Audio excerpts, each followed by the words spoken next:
تبارك الذي نزل الفرقان على عبده ليكون للعالمين نذيرا۔ کسی بھائی نے ایک سوال کیے ہیں، سوال بڑا عمدہ ہے۔ سوال یہ ہے کہ مفتی صاحب ایک مسئلہ پوچھنا ہے، وہ یہ ہے کہ اگر کسی شخص کی دو بیویاں ہوں تو کیا شریعت میں کوئی ایسی قید ہے کہ وہ شخص ایک بیوی کے پاس روزانہ کم از کم کتنا رہ سکتا ہے؟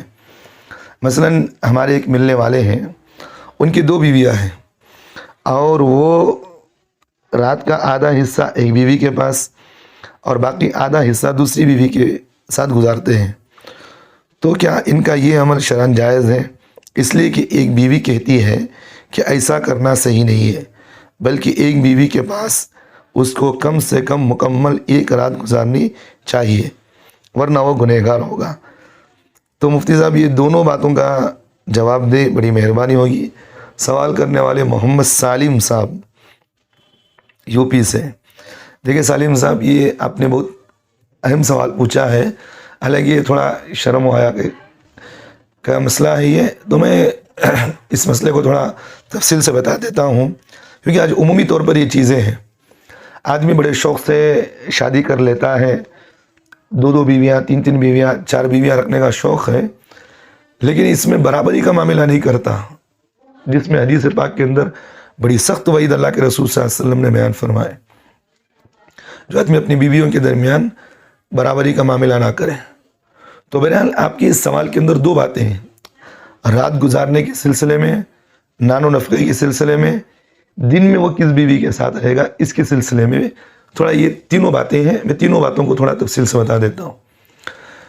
اب ایک بات یہاں ذہن میں رکھیں، اگر کسی آدمی کے 2 یا 2 سے زائد بیویاں ہوں تو ان کے درمیان برابری کا معاملہ کرنا ضروری ہے، اور معاملہ جو برابری کرے گا وہ رات کے سلسلے میں، رات گزارنے کے سلسلے میں برابری کرنا ضروری ہے، اور نان و نفقے کے سلسلے میں بھی برابری کرنا ضروری ہے۔ اب رات کے سلسلے میں، نان و نفقے کے سلسلے میں مطلب کیا ہے، تھوڑا میں کھل کر بتاتا ہوں۔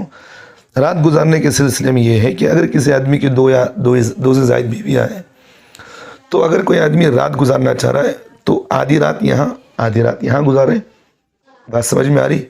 یہ نہیں کہ آپ رات پوری آدھی رات سے زائد یہاں گزار رہے ہیں تو پھر پور رات یہاں گزار رہے ہیں، تو اس میں برابری نہیں بلکہ اس میں خیانت آ رہا ہے۔ تو رات گزارنے میں برابری ضروری ہے۔ بات سمجھ میں آ رہی؟ یا نہیں تو آپ اپنی بیویوں سے اس بات کی اجازت لے رہے کہ بھئی ایک کام یہ کریں، ایک رات یہاں گزاریں، ایک رات یہاں گزاریں گے، جیسا کہ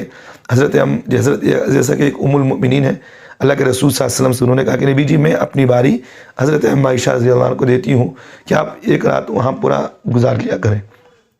اگر وہ اپنے حق کو چھوڑ کر کے ایک رات اگر وہاں دینا چاہ رہی ہیں تو پھر ایک رات یہاں ایک رات یہاں اس طرح بھی گزار سکتے ہیں، لیکن جس وقت آپ وہاں ایک رات جس وقت میں اندر داخل ہو رہے ہیں وہی رات وہی وقت میں یہاں بھی داخل ہونا ضروری ہے۔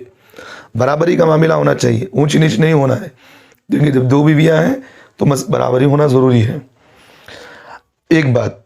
اور دوسری بات یہ ہے کہ دن کے اندر برابری ضروری نہیں، رات میں برابری ضروری ہے، دن کے معاملے میں برابری ضروری ہے۔ یعنی دن کے معاملے میں آپ دن میں اس بیوی کے پاس بھی رہ سکتے ہیں یا اس بیوی کے پاس بھی رہتے ہیں، لیکن رات میں برابری ضروری ہے، دن میں برابری کی ضرورت نہیں ہے۔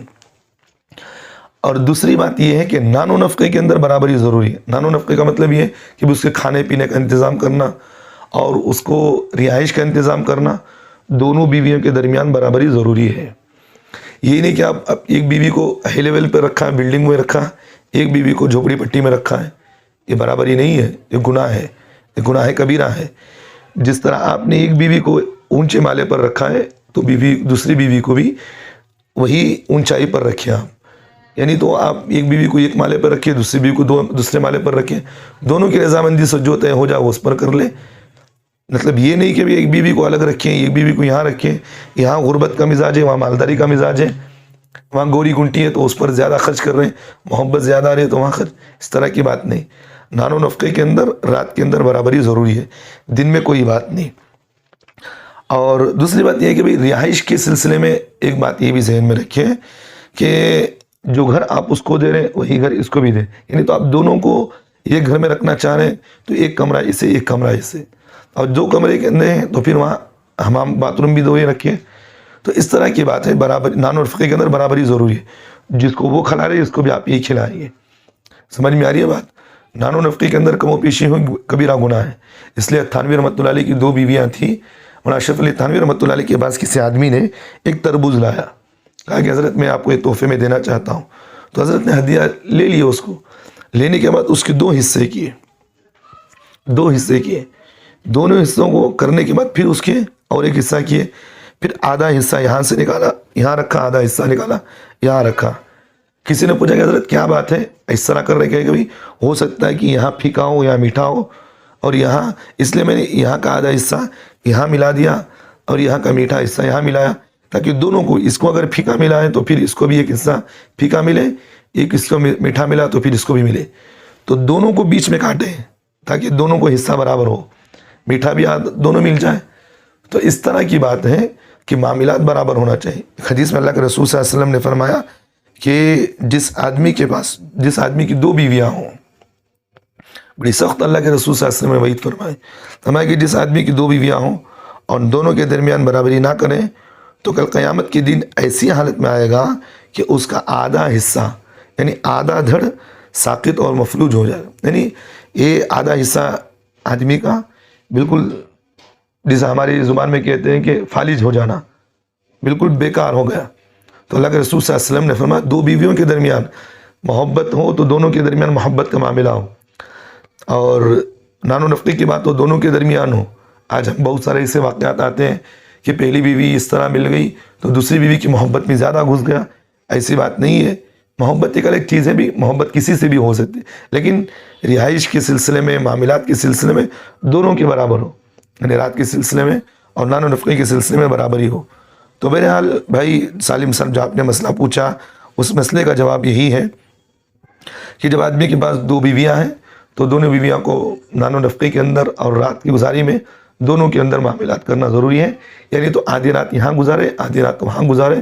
جس وقت میں آپ یہاں جتنا وقت دے رہے ہیں اتنا وقت یہاں بھی دیں, یا نہیں تو آپ ایک رات دونوں کو ڈیویٹ کر لیں, دونوں کو رضامندی کے ساتھ. اور نان و نفقی کے سلسلے میں بھی جو چیز وہاں کھلا رہے وہ چیز یہاں پلائیں, جو اس کو پنا رہے وہ بھی اس کو ہی پنا رہے. جو چیز جس گھر میں آپ اس کو رکھیں, عمدہ گھر میں آپ اس کو اسی گھر میں رکھیں. نہیں تو اللہ کے رسول صلی اللہ علیہ وسلم جو حدیث میں فرمایا کہ قیامت میں اللہ تعالیٰ اس آدمی کو اس حالت میں اٹھائیں گے آدھا دھڑ اس کا ساقط ہو جائے گا. تو بہت سخت وعید ہے, شوق کی بات نہیں ہے, یہ بڑے ذمہ داری کی بات ہے. دیکھیے ایک بات میں بہت بار بار یہ بات کہتا ہوں, دیکھیے اللہ تعالیٰ حقوق اللہ کو تو معاف کر سکتے ہیں, حقوق العباد کو معاف نہیں کر سکتے. حقوق اللہ کا مطلب یہ ہے کہ آدمی نماز نہیں پڑھا, روزہ نہیں رکھا, یہ اللہ کا حق ہے, اللہ چاہے تو معاف کر سکتے ہیں, یہ حقوق اللہ ہے. لیکن حقوق العباد کا جہاں تک کا معاملہ ہے, جب تک بندہ معاف نہ کرے اللہ بھی معاف نہیں کرتے. بات سمجھ میں آ رہی؟ حقوق العباد کا بڑا معاملہ ہے, اور حقوق العباد کے معاملے کے اندر بڑے بڑے جو آج دنیا کے اندر بزرگ بنے ہوئے ہیں, اگر وہ دنیا کے اندر وہ بھی اگر حقوق العباد کا معاملہ صحیح طریقے سے نہیں کرتے تو قیامت میں وہ بزرگ کو بھی پکڑا جائے گا. تو حقوق العباد کا معاملہ بڑا سخت ہے. اللہ ہم تمام کو عمل کی توفیق دے.